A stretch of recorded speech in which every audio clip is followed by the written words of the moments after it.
Welcome to Burlap Teachers. Enjoy the video. In this video, I will explain how to replace a water pump on a GMC Sierra. First, ensure your engine is completely cool for safety.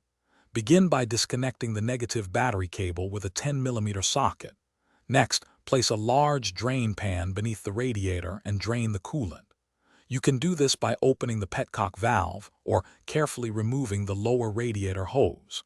Finally, remove the air intake tube and any engine covers to clear your workspace. Now that the coolant is draining, let's remove the serpentine belt. Use a 15mm socket on your ratchet to release the tensioner, then carefully slide the belt off all pulleys. Next, locate and disconnect the upper and lower radiator hoses from the water pump. You'll also need to detach the two smaller heater core hoses.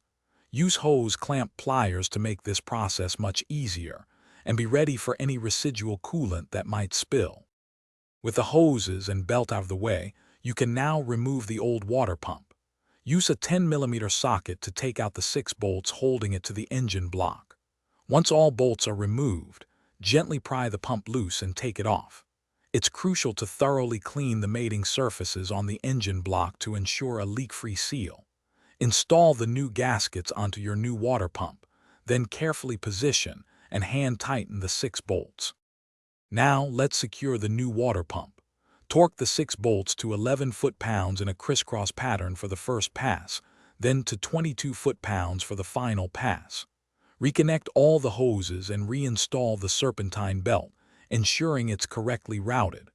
Refill the cooling system with about 16 to 17 quarts of a 50/50 coolant and distilled water mixture. Start the engine, turn the heater on high, and allow it to reach operating temperature to bleed out any air. Finally, check for leaks. Thanks for watching. Consider subscribing if this video helped you.